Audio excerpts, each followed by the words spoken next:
இயேசு கிறிஸ்துவின் நாமத்தினாலே உங்கள் யாவருக்கும் வாழ்த்துக்களை தெரிவித்துக் கொள்கிறேன். இதுவரைக்கும் வாக்குத்தத்த வசனம் 25ஆம் வருடத்துல is the promised word I was asking so many times to him. Hallelujah.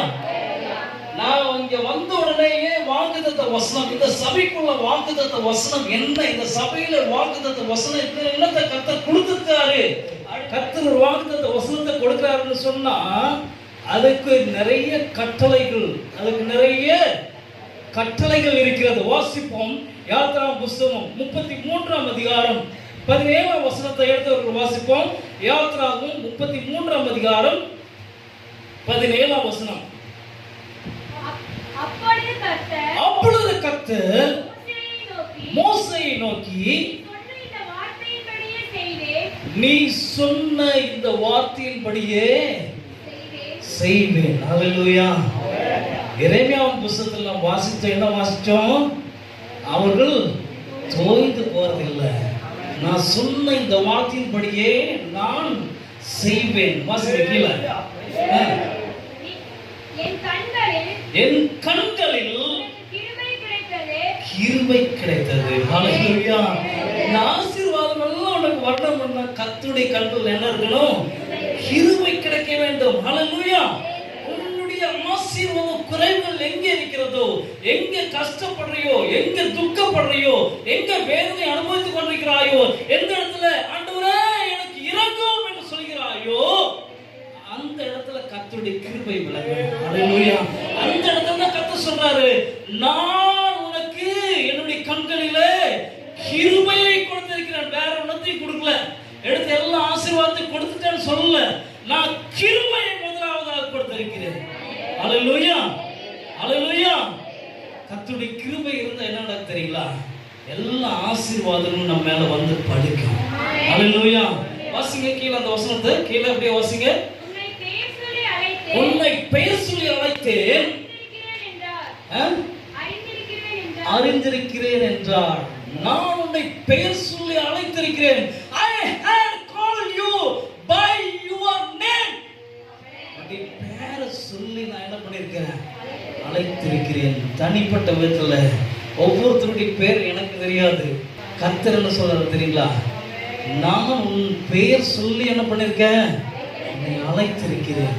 நீ ஒருவேளை முதிர் வயதாக இருக்கலாம், இல்ல இளைஞனாக இருக்கலாம், இல்ல நல்ல படித்த படிப்பாளியா இருக்கலாம், இல்ல படிக்காத அறிவில்லாதவங்களா இருக்கலாம். கர்த்தர் சொல்றார், நான் உன்னை பெயர் சொல்லி என்ன பண்ணிருக்கேன்? அழைத்திருக்கிறேன். கரங்களை தட்டி நாம் கர்த்தரை மேம்படுத்துவோம். ஹல்லேலூயா. ஹல்லேலூயா. கர்த்தர் உன்னை பெயர் சொல்லி அழைத்திருக்கிறார். அதனாலதான் நம்ம கர்த்தருடைய சமூகத்தில் இன்னைக்கு கூடி வந்திருக்கிறோம். ஹல்லேலூயா. அதனால தான் நம்ம என்ன பண்ணியிருக்கோம்? கர்த்தருடைய சமூகத்தில் நம்ம கூடி வந்திருக்கிறோம். கிருபை என்று சொல்லும்போது, கிருபை முன்னாடி இரக்கம், தயவு, கிருபை மூணையும் பார்த்துட்டு இருக்கோம். கிருபையால் நம்ம என்ன பண்ணிருக்கோம்? நிலை நின்று கொண்டிருக்கிறோம். கர்த்தருடைய தயவு, கர்த்தருடைய கிருபை, கர்த்தருடைய இரக்கம். கர்த்தருடைய இரக்கம் என்று சொல்லும்போது, ஒரு இரக்கம் என்று சொல்லும்போது, ஒரு மனுஷன் தப்பு நிறைய பண்ணிட்டான். போன வருஷத்துல எத்தனையோ தப்புகளை நம்ம பண்ணியிருப்போம், எத்தனையோ காரியங்களை நம்ம பண்ணியிருக்கோம், எத்தனையோ காரியங்களை கர்த்தருக்கு விரோதமா பண்ணி முடிச்சிருக்கோம். ஆனா இரக்கம் என்று சொல்லும்போது அந்த மனுஷனுடைய வாழ்க்கையில சரி போன போது விட்டு. ஹல்லேலூயா. எவ்வளவோ தப்பு பண்ணியிருப்ப, எத்தனையோ காரியங்களை செய்து முடித்திருப்பாய், எத்தனையோ காரியங்களை செஞ்சு முடிச்சிருப்போம். ஆனா கர்த்தர் சொல்ற வார்த்தை என்ன? நீ போன போது விடு, அதை விட்டு. போன வருஷத்துல எல்லாம் என்ன பண்ணிட்ட? எல்லாம் நிறைய தப்பு பண்ணிட்டோம். என்னென்ன தப்பு பண்ணோம் அது உங்களுக்கு தான் தெரியும். என்ன தப்பு பண்ண அது எனக்கு மட்டும் தெரியும். ஆனா கர்த்தர் சொல்றாரு, சரி போன போது அப்படின்னு சொல்லி விடுறதுதான் இரக்கம். அடுத்தது தயவு. ஒரு மனுஷனுடைய தயவு என்று சொல்லும் போது அங்கே என்ன தெரியுங்களா? பாவம் தெரிஞ்சு செஞ்சிருப்பான், தப்பு அவன் தெரிந்து செய்திருப்பான். When he is doing the sin, when he does the mistakes, he knows very well. அவனுக்கு எல்லாமே தெரியும். அது தெரிஞ்சிருக்கும் போது என்ன பண்றா தெரியுமா? அவனை அப்படியே விட்டா ஆகாது. ஹல்லேலூயா.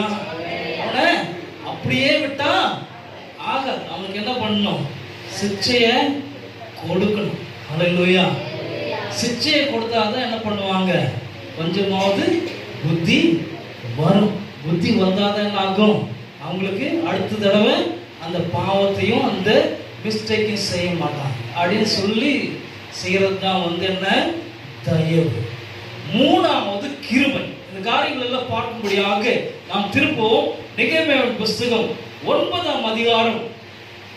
நெகேமியா 9ஆம் அதிகாரம் 4ஆம் வசனத்திலிருந்து ஒரு வாசிங்க. நெகேமியா chapter 9 verse 4. யெஷுவா, பானி, கத்மியேல், செபனியா, செரேமியா வாசிங்க என்பவர்கள் லேவியருடைய படிகளின் மேல் நின்று தங்கள் தேவனாய கர்த்தரை நோக்கி மகா சத்தமாய் என்ன பண்ணாங்க, அவங்க ஓலமிட்டாங்க. இன்னைக்கு நம்ம சத்தம் போட்டு ஆராதிக்கிறோம், சத்தம் போட்டு துதிக்கிறோம், சத்தம் போட்டு தேவனை ஆராதிக்கும் போது அநேகர் நினைக்கிறாங்க அவங்க என்னமோ சத்தம் போடுறாங்க அப்படின்ட்டு. ஆனா இங்க என்ன பண்ணாங்க, ஜெபம் பண்ணாங்கன்னு சொல்லி இருக்கா? இல்ல, சத்தம் போட்டு ஓலமா ஐயோ அப்படின்னு சொல்றாங்க. அந்த மாதிரி என்ன பண்றாங்கன்னா சத்தமிட்டார்கள், சத்தமிட்டு ஓலமிட்டார்கள். they cried Lord. என்ன பண்ணாங்க, ரொம்ப அழுக ஆரம்பிச்சாங்க. அழுக ஆரம்பிக்கும் போது என்ன நடக்குது வாசிங்க பாப்போம். அதுல லேவியரான யெஷுவா, கத்மியேல், இவங்கெல்லாம் வந்து சேர்ந்துக்கிறாங்க எல்லாம் ஒட்டுக்கா.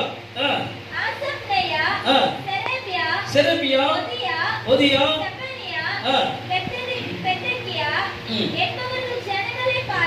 ஜனங்களை பார்த்து நீங்கள் எழுந்திருந்து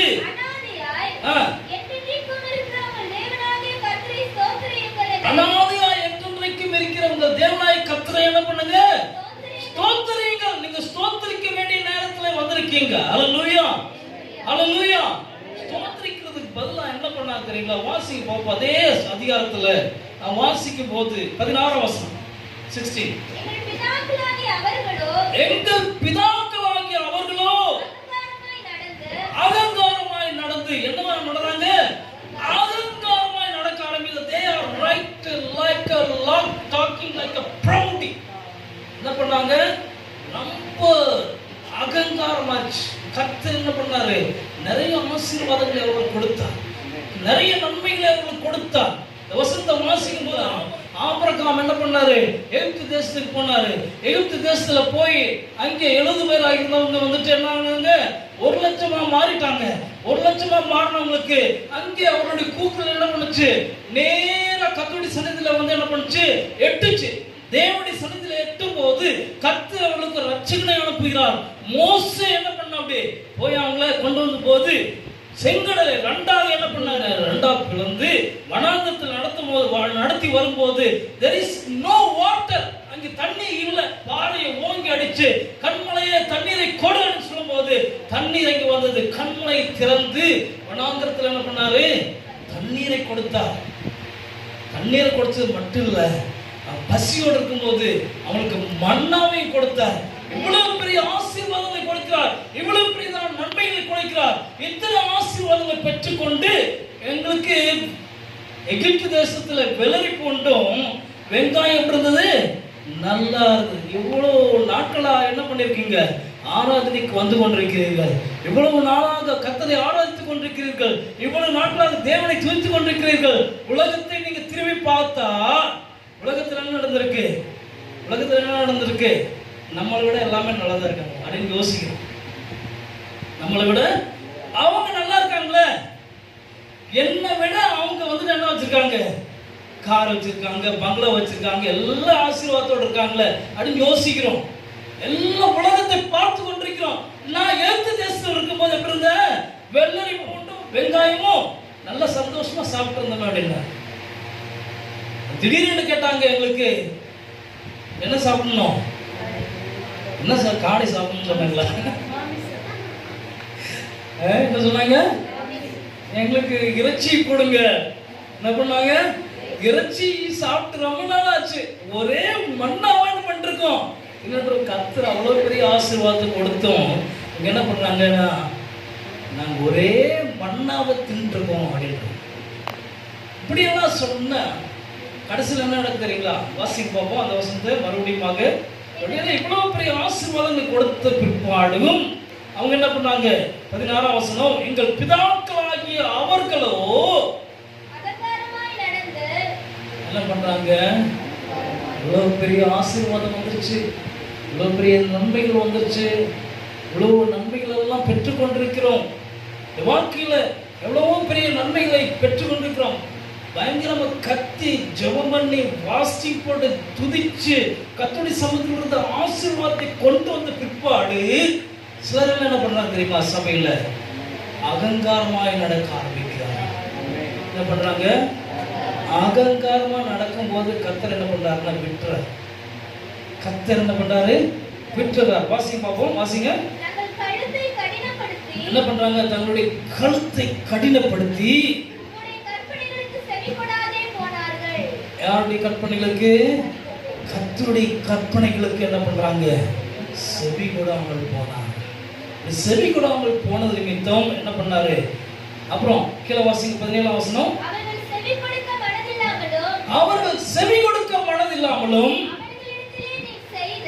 அவர்களிடத்துல செய்து கற்பனைகளை நினையாமலும் போய் தங்கள் கழுத்தை கடினப்படுத்தி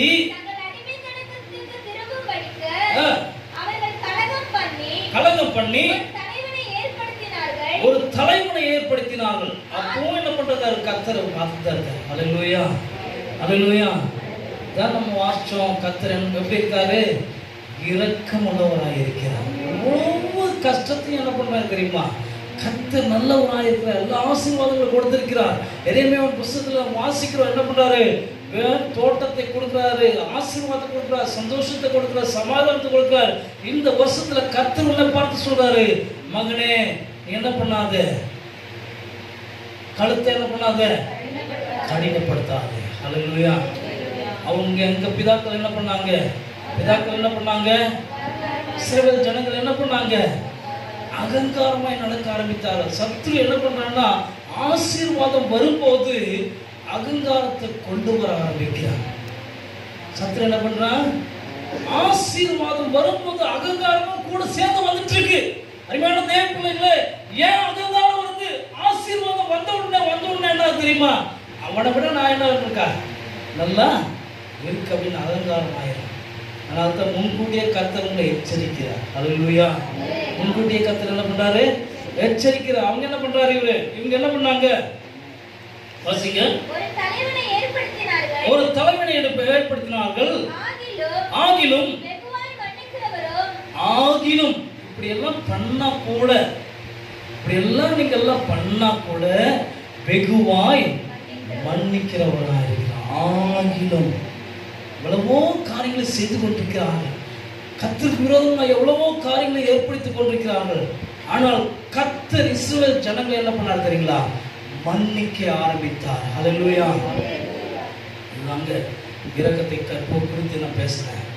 mercy, mercy என் பேர் வச்சிருக்க எல்லாத்துக்கும். ஆனா mercy என்ன? அவர் ஆகிலும் அகங்காரமாய் நடந்தாலும், ஆசீர்வாதம் வந்த பிற்பாடு கர்த்தரை துதியாமல் போனாலும், கர்த்தரை தேடாமல் போனாலும், ஆகிலும் கர்த்தர் என்ன பண்றாரு? மன்னிக்கிறவராயிருக்கிறார். ஆகிலும் அவர் உன்னை மன்னிக்கிறவராயிருக்கிறார். அல்லேலூயா, அல்லேலூயா. கர்த்தரை துதிக்காம போயிட்டேன் அப்படின்னு சொல்லி அவர் விட்டுறது இல்ல. அவர் உன்னை தேடி வருகிறவராயிருக்கிறார். அவர் ஆகிலும் உன்னை தேடி வந்து என்ன பண்றாரு? அவர்களை மன்னித்தார். அடுத்த வசனத்தை வாசிப்போம். நெக்ஸ்ட் வாசிப்போம். அதே அதிகாரத்துல 25ஆம் வசனம். அவர்கள் அரணான பட்டணங்களையும் செழுமையான பூமியையும் கட்டிக்கொண்டு, அவர்கள் அரணான பட்டணங்களையும் செழுமையான பூமியையும் கட்டிக்கொண்டு, சகலவித உடைமைகள் நிறைந்த வீடுகளையும் வெட்டப்பட்ட துறவுகளையும் ஏராளமான திராட்சை தோட்டங்களையும் ஒலிவத் தோப்புகளையும் கனி கொடுக்கும் விருட்சங்களையும் சுதந்திரித்துக் கொண்டு புசித்து திருப்தியாகி கொழுத்து அவருடைய பெரிய தயவினால் எப்படி இருந்தாங்க? செல்வமாய் வாழ்ந்தார். கர்த்தர் ஒவ்வொருவரையும் ஆசீர்வதிக்கிறவராய் இருக்கிறார். அல்லேலூயா. ஆசீர்வாதம் இந்த வருஷத்துல உங்க மேல வரப்போகுது. ஆசீர்வாதத்தை கொடுக்கிறவராய் தேவன் இருக்கிறார். எல்லா ஆசீர்வாதத்துக்கும் அவர் பாத்திரராய் இருக்கிறார். எல்லா ஆசீர்வாதத்தையும் அவர் நமக்கு கொடுக்கிறவராய் இருக்கிறார். அதனால தான் அந்த வசனம் சொல்லுது, அவர்கள் என்ன பண்ணாங்க? கொழுத்திருந்தார்கள். அல்லேலூயா. அப்புறம் கீழே இருக்க வசனம் சொல்லுது, ஆனாலும் என்ன பண்ணாங்க? எத்தனை ஆசீர்வாதம் வந்துச்சுங்க? வாசி பார்ப்போம். 25ஆம் வசனத்துல எத்தனை ஆசீர்வாதத்தை கொடுக்கிறாரு? அரணான பட்டணங்கள், கொழுமையான பூமியை கட்டி கொண்டு என்னென்ன ஆசீர்வாதம்? கட்டிக்கொண்டு சகலவித உடைமைகள் நிறைந்த வீடுகள், வெட்டப்பட்ட துறவுகள், ஏராளம் 1-2 கிடையாது. ஆசீர்வாதம் வந்துச்சுன்னு எப்படி வருது? 1-2 கிடையாது. அல்லேலூயா. இங்க 2 இயேசு தான் கேட்டிருக்காரு. அந்த 1 கிடையாது, 2 கிடையாது, ஏராளமான ஆசீர்வாதங்கள். எப்படி வந்துச்சு? எப்படி வருதுங்க ஆசீர்வாதம்? சந்தோஷம் வேணுமா உங்களுக்கு? சமாதானம் வேணுமா உங்களுக்கு? பணத்தேவைகள் சந்திக்கப்படணுமா உங்களுக்கு? அல்லேலூயா. இங்க வேலைக்கு போறீங்க, எவ்வளவு சம்பாதிக்கிறீங்க? 100 ரூபாய் சம்பாதிக்கிறீங்களா? 200 ரூபாய் சம்பாதிக்கிறீங்க, உங்களுக்கு 500 ரூபாய் வேணுமா? கர்த்தர் ஏராளமா என்ன பண்ணாரு? இஸ்ரவேல் ஜனங்களுக்கு என்ன பண்ணாரு? கொடுக்க ஆரம்பித்தார். அல்லேலூயா. அல்லேலூயா. இஸ்ரவேல் ஜனங்களுக்கு எப்படி கொடுத்தாரு? ஏராளமான திராட்சை தோட்டம். அல்லேலூயா. கர்த்தர் கொடுத்தா என்ன பண்றாரு? தாராளமாய் ஏராளமாய் கொடுக்கிறார். அல்லேலூயா. அல்லேலூயா. கர்த்தர் கொடுத்தா எப்படி கொடுக்காரு? தாராளமாய் ஏராளமாய் அவர் என்ன பண்றாரு? அவர் கொடுக்கிறவராய் இருக்கிறார். கர்த்தர் கொடுத்துட்டார். அல்லேலூயா. அடுத்த வசனம் சொல்லுது, தாராளமாய் கொடுத்தார். ஒலிவ தோப்புகளையும் சுதந்தரித்துக் கொண்டு புசித்து திருப்தியாகி கொழுத்து பெரிய தயையினால் செல்வமாய் வாழ்ந்தவர்கள் பயங்கர செல்வமாய் என்ன பண்றாங்க? வாழ ஆரம்பித்தார்கள். ஆனாலும் கீழே வாசிங்க. ஆனாலும் அவர்கள் கீழ்ப்படியாதவர்களாகி உமக்கு விரோதமாய் கலகம் பண்ணி உம்முடைய நியாயப்பிரமாணத்தை தங்களுக்கு புறம்பே எறிந்துவிட்டு தங்களை உம்மிடத்தில் திரும்பும்படி அவர்களை தினசாட்சியை கடிந்து கொண்ட உம்முடைய தீர்க்கதரிசிகளை கொன்று போட்டு பாருங்க. இப்படி செலுத்து கொழுத்து இருந்த ஆட்கள் என்ன பண்ணா தெரியுமா? தீர்க்கதரிசிகளை கொன்று போட்டு. தீர்க்கதரிசிகளை கொன்று அழ மாட்டாங்க. நல்லா கொழுத்து போய் நல்லா சாப்பிட்டு நல்ல ஆசீர்வாதத்தை பெற்றுக்கொண்டு இருக்கிறதால சபையினுடைய விசுவாசிகள் இன்னைக்கு அநேக பேர் அப்படிதான் இருக்காங்க. என்ன பண்றாங்க? கொழுத்து நல்லா சாப்பிட்டு திருப்தி அடைந்த பிற்பாடு சபையில பாஸ்டர் என்ன சொல்றாரு அது கேட்க மாட்டாங்க. சபையை விட்டுட்டு என்ன பண்ணிடுவான்? வெளியே போயிடுவான். அல்லேலூயா. இதுதான் நடந்துட்டு இருக்கு. சபையில என்ன பண்றாங்க? அவர் கஷ்டப்பட்டு ஜெபம் பண்ணி துதிச்சு எல்லாம் பண்ணி கடைசியில வந்து கர்த்தர் அற்புதம் செஞ்சு கொழுத்து பெருத்து நல்ல ஆசீர்வாதமான காரியங்கள் இருக்கும்போது என்ன பண்றான்? தீர்க்கதரிசிகள் என்ன பண்றாங்க? கொன்று போட்டிருக்கிறார்கள். தீர்க்கதரிசிகளை இன்றைக்கு கொன்று போடுறாங்க. நாங்கள்ல வந்து இப்படி ட்ரெஸ் போட்டு யோசிக்காதீங்க. பெங்களூர் பட்டணத்தில் போனா என்ன பண்றோம்? பெரிய கஷ்டங்களையும் துக்கங்களையும் அனுபவித்துக் கொண்டிருக்கிறோம். வேதனைகளை அனுபவித்துக் கொண்டிருக்கிறோம். நான் 2 பேருக்கு வந்துட்டு நேபாள் தேசத்துக்கு ஊழியத்துக்காக கூட்டிட்டு போனேன். அங்கே போய் ஊழியம் நல்லா பண்ணிட்டு வந்தோம். திரும்பி வரும்போது என்னை கொல்ற அளவுக்கு அவர் கையை நீட்டி பேசுறாரு. கையை நீட்டி சொன்னாரு, நான் உன்னை கொன்றுவேன். யார் சொல்றது? ஒரு பாஸ்டர். நான் கூட்டிட்டு போனேன் ஊழியத்துக்கு கூட்டிட்டு போயிட்டு இருக்கும்போது எல்லா ஊழியர்களும் சுத்தி பார்த்தாச்சு. அடுத்து வந்தோம்னா பெங்களூர்ல கையை நீட்டி சொல்றாரு. காரணம் என்ன? கர்த்தர் ஆசீர்வாதத்தையும் சந்தோஷத்தையும் சமாதானத்தையும் கொடுக்கும் போது கர்த்தருக்கு விரோதமாக என்ன பண்றாங்க? ஜனங்கள் எழுமைகளா இருக்கிறார்கள். ஜனங்கள் மட்டும் சரியில்லைங்க. ஊழியக்காரங்க விரோதமா என்ன பண்றாங்க? எழும்ப ஆரம்பிக்கிறார்கள். நீங்க தம்பி எங்கிட்ட சொல்லிட்டு இருந்தா அப்படி இல்ல, நான் எங்கேயுமே வந்து ஊழியக்காரனுடைய மீட்டிங் நான் போறதில்லை. காரணம் என்ன? நான் சில நாட்கள்ல கர்த்தரை ஆசீர்வதித்து இப்படி கொண்டு வந்திருக்கிறார். அதனால நான் என்ன பண்ணிட்டு இருக்கேன்? நான் கர்த்தருடைய சமூகத்தில் உட்கார்ந்து இருக்கேன். அவங்க என்ன பண்றாங்க? கையை நீட்டுறாங்க. என்ன பண்றாங்க? கையை நீட்டுறாங்க. பொறாமை வந்துருது. நம்ம கர்த்தர் ஆசீர்வதிக்கிறார் என்று சொன்னால், அந்த ஆசீர்வாதத்துக்கு பாத்திரங்களா இருக்கிறோம் என்று சொன்னால், மற்றவர்களை ஆசீர்வாதத்துக்கு நேராக நடத்துகிறோம் என்று சொன்னால், அந்த ஆசீர்வாதத்தை பெற்றுக்கொண்டு தீர்க்கதரிசிகள் என்ன பண்ணாங்க? கொன்று போடுகிறார்கள். யார் கொல்லப்பட்டது? இஸ்ரவேல் ஜனங்கள் தீர்க்கதரிசிகளை கொன்று போட்டார்கள். கடினமான உபதேசம் வரும்போது, சந்தோஷமான தேவனுடைய வார்த்தை வரும்போது, தேவனுடைய வார்த்தைகள் ஜனங்களுக்கு நேராக வரும்போது, அவர்கள் கொல்லும்படியாக தங்களுடைய வாழ்க்கையை என்ன பண்றாங்க? எடுத்துக்கொள்கிறார். அப்பதான் கர்த்தர் சொல்றாரு, ஜனங்கள் என்ன பண்ணாங்க? அவங்க என்ன பண்ணாங்க? தீர்க்கதரிசிகளை கொன்று போட்டார்கள். அப்புறம் கீழே வாசிங்க. கோபமூட்டுகிற பெரிய அக்கிரமங்களை செய்தார்கள். கோபமூட்டுகிற பெரிய அக்கிரமங்களை செய்தார்கள். ஆகையால் அவர்களை நெருக்குகிற அவர்கள் சத்துருக்களின் கையில் அவர்களை ஒப்புக்கொடுத்தீர். அவர்கள் நெருக்கம் அனுபவிக்கிற காலத்தில் அவர்கள் உம்மை நோக்கி கூப்பிடுகிற போது நீ பரலோகத்தில் இருந்து கேட்டு எல்லா ஆசீர்வாதம் வந்தது, எல்லா காரியம் வந்தது, எல்லா ஆசீர்வாதங்கள் வரும்போது நீ கர்த்தருக்கு விரோதமாக எழும்புகிறாயா? கர்த்தருடைய வார்த்தைக்கு விரோதமாக எழும்புகிறாயா? கர்த்தருடைய தீர்க்கதரிசிக்கு விரோதமாக எழும்புகிறாயா? அந்த நேரத்துல என்ன பண்றானா? கர்த்தரை விட்டு நீ தூரம் போகிறாய். அல்லேலூயா. என்ன பண்ற? கர்த்தரை விட்டு நீ தூரம் போகும்போது கர்த்தர் என்ன பண்றாரு? திரும்பி உன்கிட்ட வராரு. அல்லேலூயா. அதுதாங்க நம்முடைய தேவன். அல்லேலூயா. அடிக்கிறவராய் இருக்கிறார். அடிச்சுட்டு என்ன பண்றாருன்னா, அவரே என்ன பண்றாரு? அணைக்கிறவராய் இருக்கிறார். 31 வாசிங்க. ஆகிலும் உம்முடைய மிகுந்த இரக்கங்களின்படி அவர்களை நிர்மூலமாக்காமலும் என்ன பண்ணாரு? ஆகிலும் உமது மிகுந்த இரக்கங்கள் கர்த்தருக்கு விரோதமாக எழும்பாதபடிக்கு இப்பவே ஒரு தீர்க்கதரிசன வசனமாய் உங்களுக்கு வந்து கொண்டிருக்கிறது. ஹல்லேலூயா. கர்த்தர் ஆசீர்வாதங்களை கொடுக்கும்படியா என்ன பண்றாரு? அவர் நினைத்து விட்டார். ஹல்லேலூயா. கர்த்தர் உங்களுக்கு ஆசீர்வாதங்களை கொடுக்கும்படியாக அவர் நினைக்கிறவராய் இருக்கிறார். அவர் நினைத்துக் கொண்டிருக்கும் போது அவருக்கு விரோதமா என்ன பண்ணக்கூடாது? நம்ம எழும்பக்கூடாது. அதான் வசனம். ஆகிலும் உம்முடைய மிகுந்த இரக்கத்தின்படி அவர்களை நிர்மூலமாக்காமலும் அவர்களை கைவிடாமலும் இருந்து. 37 வசனம். இவ்வளவு காரியங்கள் எதுக்கு சொல்லிட்டு வந்துருக்கேன்னா, கிருபைக்கும் இரக்கத்திற்கும் தயவுக்கும் கர்த்தர் பங்காளியாக இருக்கிறார். அவர் முதலாவது செய்யக்கூடிய காரியம் உங்களுடைய வாழ்க்கை என்ன பண்றாரு? There is a breakthrough in your life. என்ன இருக்கு?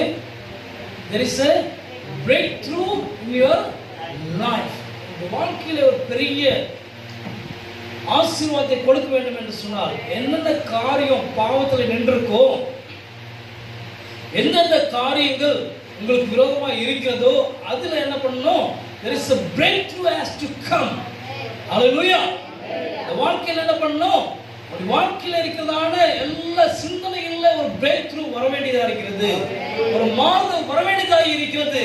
அந்த மாறுதல் வந்த பிற்பாடு என்ன நடக்குது தெரியுங்களா? சால்வேஷன். அது பிற்பாடு என்ன வருது? சால்வேஷன். ஒரு எல்லாம் மாறுதல் வந்ததுக்கு அப்புறம் தான் ஒரு சால்வேஷன், ஒரு ரட்சிப்பு வாழ்க்கையில வருகிறதா இருக்கிறது. சால்வேஷன் வந்ததுக்கு அப்புறம் என்ன நடக்குது தெரியுங்களா? சால்வேஷன் வந்ததுல ரட்சிப்பு வந்தோன்னு என்ன நடக்கு? அங்கேதான் சுகம் வருது. அல்லேலூயா. சால்வேஷன் வந்தோன்னு சுகம். ரட்சிப்பு இல்லாம சுகம் கிடையாது. அல்லேலூயா. வாழ்க்கையில மாறுதல் முதலாவதாக தேவை, இரண்டாவதாக ரட்சிப்பு தேவையா இருக்கிறது, மூன்றாவதாக அப்போ என்ன வரும்? சுகம் வரும். நாலாவதாக என்ன வருது? டெஸ்டிமனி வரும். அல்லேலூயா. நீங்க அநேகருடைய வாழ்க்கையில டெஸ்டிமனி வர மாட்டேங்குது. ஏன் தெரியுங்களா? காரணம் என்ன? வாழ்க்கையில ஏன் டெஸ்டிமனி வராம இருக்கு? டெஸ்டிமனி என்று சொல்லும் போது அது பெரிய ஒரு விஷயம். அல்லேலூயா. ஆட்டுக்குட்டியினுடைய ரத்தத்தினாலும் சாட்சியின் வசனத்தினாலும் அவனை என்ன பண்ணாங்க? யாரை? சாத்தானை என்ன பண்ணாங்க? செய்தார்கள். அல்லேலூயா. அப்படிதான் அந்த டெஸ்டிமனி அதுக்கப்புறம் தான் வரும். எப்போ? ரட்சிப்பு வந்ததுக்கு அப்புறம், சுகம் வந்ததுக்கு அப்புறம், அதுக்கப்புறம் சாட்சி வரும். சாட்சி வந்ததுக்கு அப்புறம் என்ன வருது? மகிழ்ச்சி. அல்லேலூயா. சாட்சி வந்ததுக்கு அப்புறம் தான் ஜெரேமியா, சாட்சி வந்ததுக்கு அப்புறம் மகிழ்ச்சி. அவர்கள் வந்து சீயோனின் உச்சியில கெம்பீரித்து, சாட்சி வந்ததுக்கு அப்புறம் தான் என்ன பண்ணுவாங்க தெரியுங்களா? சீயோனின் உச்சிக்கு வருவாங்க. அல்லேலூயா. சீயோனின் உச்சிக்கு வரணும்னா சாட்சி வந்தான். சாட்சி வரணும்னா என்ன வரணும்? ஹீலிங் வந்தான். ஹீலிங் வரணும்னா முன்னாடி என்ன வரணும்? ரட்சிப்பு வரணும். ரட்சிப்பு வரணும்னா பிரேக் த்ரூ வந்தாகணும். அல்லேலூயா. வாழ்க்கையில பிரேக் த்ரூ ஆச்சுன்னா இந்த 3 காரியத்துல கர்த்தருக்கு விரோதமா நின்று கொண்டிருக்கிற எல்லா காரியத்தையும் விட்டு கர்த்தருடைய சமூகத்துல ஒரு பிரேக் த்ரூ வந்துருச்சுன்னா, there is a breakthrough comes in your life, mean you will get a salvation. Hallelujah. அதனால தான் நெகேமியா புத்தகத்துல வாசித்தோம். அவங்க என்ன பண்ணாங்க? சத்தமிட்டு சத்தமாய் ஓலமிட்டாங்க. ஓலமிட்ட உடனே கர்த்தர் என்ன பண்றாரு? இரக்கமாய், தயவாய், கிருபையாய், அல்லேலூயா, கிருபையாய் அவர் என்ன பண்ணாரு? அவர்களை விடுவித்தார். அப்படி கட்டிலிருந்து விடுவித்தார். இன்னைக்கு நமக்கு நெருக்கம் நிறைய இருக்குங்க. அல்லேலூயா. வாழ்க்கையில நெருக்கம் நிறைய இருந்து கொண்டிருக்கிறது. காரணம் என்ன? கர்த்தருடைய சேவையை செய்யும்படியாக கர்த்தர் நம்மை அழைத்திருக்கிறார். அல்லேலூயா. கர்த்தர் அவருடைய வார்த்தையை கேட்கும்படியாக மட்டும் இல்ல, first you need to get the breakthrough in your life. என்ன வேணும்? உங்களுடைய வாழ்க்கையில் ஒரு பிரேக் த்ரூ கண்டிப்பாக வேண்டுமாயிருக்கிறது. அந்த பிரேக் த்ரூ வரும்போது தான் கர்த்தர் பெரிய காரியங்களை நமக்கு செய்கிறவராக இருக்கிறார். அந்த பெரிய காரியங்களை செய்கிறதான நேரத்துல கர்த்தருக்காக இன்றைக்கு நீ எதை செய்ய போகிறாய்? வாழ்க்கையில கர்த்தர் என்ன கொடுத்திருக்கிறார்? என்ன காரியத்தை உன்னுடைய கையில கொடுத்திருக்கிறார்? what God had given you your life. உன்னுடைய வாழ்க்கையில உன்னுடைய கையில கர்த்தர் என்ன கொடுத்திருக்காரு? ஒண்ணே கொடுக்கலங்க. இதுவரைக்கும் கஷ்டப்பட்டிருக்க, வேதனைப்பட்டிருக்க அப்படின்னு சொல்றீங்களா? no, God had given something in your life. அல்லேலூயா. கர்த்தர் ஏதோ ஒன்றை உங்கள் கையில கொடுத்திருக்கிறார். ஏதோ ஒரு ஆசீர்வாதத்தை கர்த்தர் கொடுத்திருக்கிறார். அதனால தான் இன்னைக்கு வசனம் வந்திருக்கு. எரேமியா புத்தகத்துல 31ஆம் அதிகாரத்துல என்ன பண்றாரு? கர்த்தர் இந்த ஆசீர்வாதங்கள் எல்லாம் உனக்கு கொடுக்க போறேன்னு சொல்லிட்டாரு. அல்லேலூயா. ஆசீர்வாதங்களை கொடுத்து விட்டு அவர் கொடுக்கும்போது நீ என்ன பண்ணணும்? கர்த்தருக்காக கொடுக்க வேண்டியது மிகவும் அவசியமா இருக்கிறது. அந்த எண்ணத்தை கொடுக்கணும். கர்த்தருக்காக உன்னுடைய வாழ்க்கையை கொடுக்க வேண்டியது மிகவும் அவசியமா இருக்கிறது. You have to give your life to God. வாழ்க்கையை கர்த்தருக்கு என்று கொடுக்க ஆரம்பி. இந்த வாழ்க்கையை கர்த்தருக்காக கொடுக்க ஆரம்பிக்கும் போது அது பெரிய ஒரு ஆசீர்வாதமாக மாறும். அல்லேலூயா. அல்லேலூயா. இன்னைக்கு அப்படியாக ஒரு தீர்மானத்தை நம்ம எடுப்போம். நம்ம என்ன எடுக்க போறோம்? முதலாவதாக கர்த்தருக்கு விரோதமாக எந்த நேரத்திலும் எழும்பி நிற்க மாட்டேன். கர்த்தருடைய கட்டளைக்கு விரோதமாக நான் எழும்பி நிற்கவே மாட்டேன். கர்த்தருடைய கிருபைக்காக நான் என்ன பண்ணுவேன்? காத்திருப்பேன் என்று சொல்கிறோம். மாத்திரம் கையை உயர்த்தி கர்த்தருடைய சமூகத்துல நாம் எழுந்து நிற்போம். கர்த்தருடைய சமூகத்துல, ஆண்டவரே நீர் எங்களோடு நீ பேசுகிறீர். ஆண்டவரே எரேமியாவின் புத்தகம் மூலமாக எங்களோடு சொல்லியிருக்கிறீர். the top of the mountain they will be going to inherit everything. எல்லாவற்றையும் அவர்கள் பெற்றுக்கொள்வார்கள் அப்படின்னு சொல்லியிருக்குது ஆண்டவரே. ஆனால் என் ஜீவன் ஆனாலும் என் மரணமானாலும் நான் உங்களை பின்பற்றுவேன் என்று சொல்லுவோமா? அவருக்கு விரோதமா எந்த நேரத்திலும் நான் எழுந்து நிற்க மாட்டேன். ஆண்டவரே உம்முடைய கட்டளைகளை நான் கை கொள்ளுவேன். உம்முடைய இரக்கங்கள் மிகவும் பெரிதாக இருக்கிறது. இரக்கங்கள் மிகவும் பெரிதாக இருக்கிறது. இரக்கங்களை பெற்றுக்கொண்டவனாக இருக்கிறேன். ஆசீர்வாதங்களை பெற்றுக்கொண்டவனாக இருக்கிறேன். அன்றைக்கு மோசேயை பார்த்து சொன்னேன், என்னுடைய கண்களிலே கிருபை கிடைத்தது. You had found the grace in my sight. என்னுடைய கண்களிலே மோசேக்கு கிருபை கிடைத்தது. ஆண்டவரே இன்றைக்கு எங்களுடைய வாழ்க்கையிலும் உங்களுடைய கிருபை மிகவும் ஆசையானவரே. எந்த நிலைமையிலும் நான் உம்மை பின்பற்றுவேன், உமக்கு பின்பாக செல்லுவேன் சொல்கிற ஒரு மாற்றம் கையையும் சொல்லுவோம் எல்லாரும் சேர்ந்து. என் ஜீவன் ஆனாலும் சாவான பின்பற்றுவே.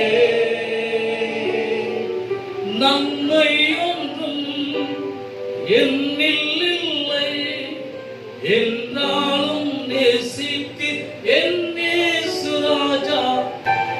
நன்மை ஒன்றும் என்னில் இல்லை என்றாலும் நேசித்து என் இயேசு ராஜா. என் ஜீவன் நாளும் சாவானாலும் பின்பற்றுவே. ஜீவன் நாளும் சாவானாலும் பின்பற்றுவே.